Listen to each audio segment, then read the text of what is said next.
Fala aí, galera, estamos de volta para mais uma orientação para o pessoal que está acompanhando aí o nosso canal da Casa Redação. Bem-vindos. Hoje nós vamos avançar um pouquinho naquela nossa proposta de trazer para vocês alguns textos que eu construí em relação aos temas que vocês me propuseram aqui no canal. Hoje vamos falar sobre um tema que é muito recorrente, que muita gente me questiona. Eu gosto muito, acho muito legal, porque tem muita coisa para dizer, um tema atual, um tema que nos permite fazer muito exemplo, alusão histórica, e sempre funciona porque a associação, a analogia, sustenta a argumentação. E o tema é sobre o sistema prisional brasileiro. Então, há muitos motivos, certamente, para a gente escrever muito sobre o sistema prisional brasileiro, né? A crise no sistema penitenciário, as mortes que a gente vê por aí, no Maranhão, em Natal, aqui no Amazonas, aqui em Roraima, são muitas recorrências, são muitas informações que nós temos para tratar desse tema, mas é preciso ter cuidado. Um tema desse, com muitas possibilidades, também vai exigir de nós restrição em relação ao aspecto argumentativo. Falar muita coisa numa redação de 30 linhas também é muito perigoso. Então é só escolher direitinho o que a gente tem para fazer, escolher as estratégias, montar as estratégias, perceber o que de fato é importante, se preocupar com a problematização e a intervenção para solucionar o problema e vão para a guerra, porque redação não tem mistério, não, é prática. Então eu vou mostrar um pouquinho dessa prática na redação que eu fiz e vocês vão ter um parâmetro legal para produzir também, para fazerem as suas propostas. Vamos lá. O sistema prisional brasileiro é falho porque existe uma combinação perigosa de descaso com um sentimento de vingança presente em boa parte da população brasileira. Em primeiro plano, está a irresponsabilidade do governo ao negligenciar sua responsabilidade, ao não construir novos presídios, ao não permitir dignidade e ao tratar os apenados com desumanidade. Em segundo plano, está a conivência de muitos que aprovam as condições insalubres e degradantes dos presídios, reforçando a ideia de que bandido bom é bandido morto. Logo, é fundamental exigir uma mudança no cenário de caos instituído e aceito. Bom, eu vou conduzir essa proposta a partir de duas análises. A primeira, de que existe pouco investimento do Estado em relação ao sistema penal, e em segundo, uma certa conivência da sociedade que tolera, que aceita que o sistema prisional, que as cadeias, que os presídios sejam esse caos, sem condições humanas, com insalubridade, com afronta constante, diária aos direitos humanos. Então, eu usei esses dois argumentos porque aí eu tenho uma direção conduzida a partir do parágrafo inicial. É bom que seja assim. Você, no começo da sua redação, você propõe o que será a argumentação. Você propõe qual é o desdobramento da sua tese. Então, o sistema prisional brasileiro, ele é injusto, imoral, por dois motivos fundamentais. Por ausência do Estado na condução de políticas públicas e por causa da aceitação, da conivência de parte da sociedade ao tratar o tema com certa irrelevância. Vamos para a argumentação para saber como é que se desenvolve essa proposta de argumentação a partir de parâmetros já definidos na introdução. Sob tal viés, tem sido evidente a falta de políticas públicas para o setor. O líder da resistência negra na África do Sul, Nelson Mandela, preso por muitos anos pelo regime do apartheid, dizia que ninguém conhece verdadeiramente uma nação até que tenha estado dentro de suas prisões e que esta deve ser julgada não pelo modo como trata os seus cidadãos mais elevados, mas os mais baixos. Nessa perspectiva, o Brasil teria a pior das avaliações. Presídios superlotados, doenças epidêmicas, comando de facções, corrupção dos agentes públicos, falta de atividades lúdicas e laborais e condições cruéis de higiene revelam um universo de exclusão e de desrespeito aos mais básicos dos direitos. Tudo passa ao largo dos olhos do Estado, mais preocupado com o combate à violência nas ruas, no cerceamento da liberdade, sem se dar conta de que a desumanidade alimenta a reincidência em um ciclo infindável. Esse parágrafo de argumentação começa com um conector bem escancarado. Eu gosto, sob tal viés. Por que é importante? O parágrafo de argumentação tem que parecer parágrafo de argumentação, vestibulandos. Ou seja, o corretor, quando chegar na competência 4 do Enem, tem que perceber que você marca essa passagem, que o seu parágrafo de argumentação é continuação do que você disse no começo do texto. Isso parece até uma obviedade, não é? Pois é, alguns acham que é normal, é natural. Quem vai corrigir textos, ou quem corrige muitos textos, percebe que não é assim, não. A maioria dos candidatos, inclusive, não responde a essa necessidade. Quer dizer, começa o parágrafo de argumentação como se estivesse começando o texto. Desista desse simplismo. Não faça isso. Não pode, está errado. Marque a transição. Deixe o corretor perceber que você reconhece os elementos que permitem essa coesão, que permitem essa retomada e essa progressão do discurso. Sem isso, o texto fica sem ligação. É como se você não tivesse encontrado os mecanismos para fazer o texto avançar de maneira natural e espontânea. Isso é perigoso. Se o conector não vier de forma assim, um estalo, você pode fazer decorado. Você decora 5, 6, 8, 10 conectores, vai precisar de um só para começar seu parágrafo de argumentação. Eu gosto desse sob tal viés, o viés que eu mencionei no parágrafo anterior. Depois disso, eu uso o Nelson Mandela para fundamentar o meu parágrafo de argumentação. Como eu disse a vocês em outra oportunidade, a citação ajuda demais, porque a citação dá para o texto esse caráter argumentativo. Eu penso como o Nelson Mandela pensava. Olha como é legal.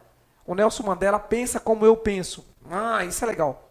Porque aí você diz para o corretor que a sua proposta inicial de tese tem justificativa. É competência 2. O candidato deve ser capaz de estabelecer relação com outros ramos do conhecimento, deve fazer essas associações e analogias. É isso que você está fazendo. Se você lembrar de alguém importante para citar no seu argumento, o Kant, o Shakespeare, o Goethe, todas essas referências são importantes porque fundamentam o discurso argumentativo. Mais do que isso, dão para o corretor a chance de avaliar o seu texto sob uma ótica diferenciada.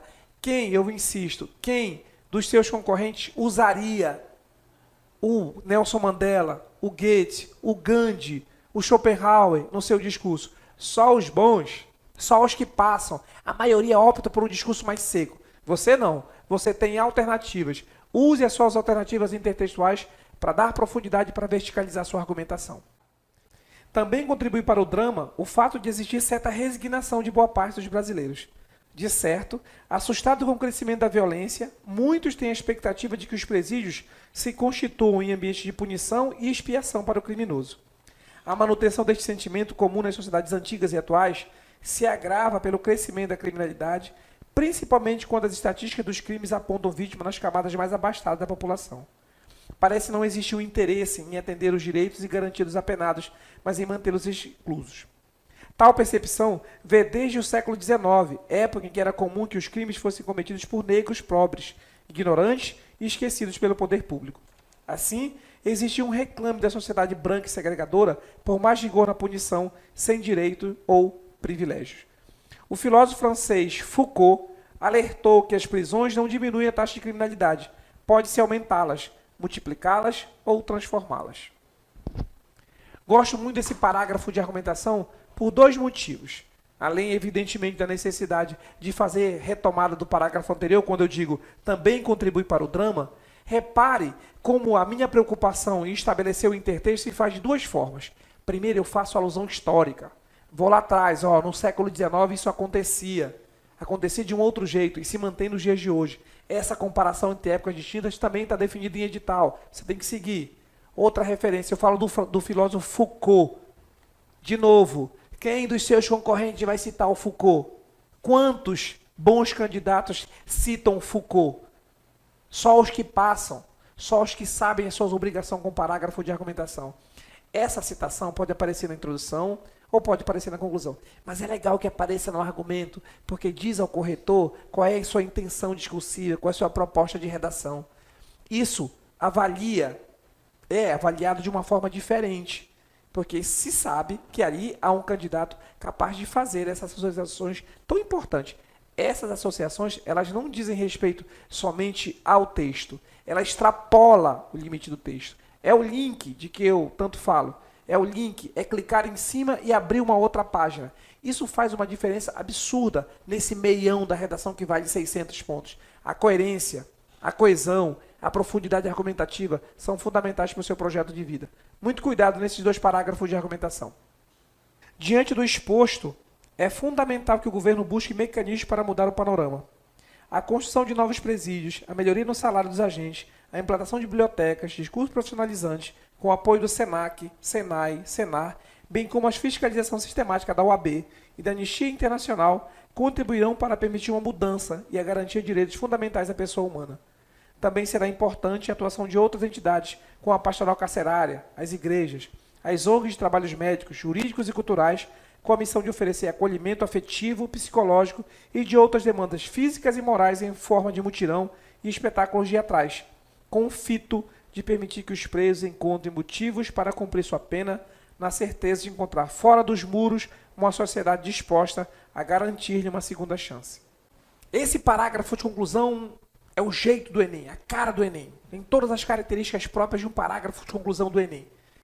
Por 3 motivos. Primeiro, porque eu respondo às perguntas.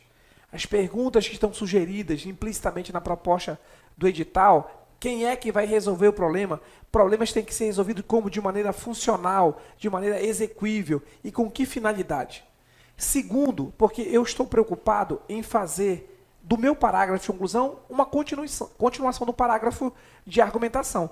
Então, com o conector marcado, pelo exposto, em suma, portanto, dessa forma, são conectores que ajudam a sustentar o conceito de coesão, mesmo no parágrafo de conclusão. Porque essa conclusão não é automática, não é natural. Você tem que dizer para o seu corretor que você, olha, eu vou concluir o meu texto. Dizer do conector, marcar o conector, explicitar o conector, é sempre uma boa alternativa. Outro ponto que eu considero fundamental é que na hora de montar as minhas estratégias de argumentação, eu problematizei e todas as propostas de problematização estão resolvidas no parágrafo de conclusão. É um outro dado fundamental para isso. Fundamental. Se eu tenho um problema, eu sou capaz de resolver. Depois, a convocação dos entes que não são governo também são decisivos para isso. Além de SENAC, SENAI, OAB, eu convoco também outros entes. Por exemplo, a pastoral carcerária, as igrejas, ONGs de trabalhos médicos, todos esses entes fazem parte da sociedade civil organizada que pode ter um papel decisivo na solução do problema que eu sugeri. Então, a ideia é essa. Se eu tenho um problema, se eu discutir um problema, se eu abordo o problema, eu sou capaz de encontrar mecanismos para resolver o problema. Feito isso, a redação fecha bacana, porque ela abre com a problematização, que é sinônimo de identificação da pessoalidade, do discurso dissertativo, e ela fecha, a redação fecha, lá no finalzinho eu tenho uma referência clara à resolução do problema que eu mesmo escolhi para tratar. Nessa direção, nesse caminho, a sua redação certamente valerá mais de 900. Siga o parâmetro que eu estou sugerindo.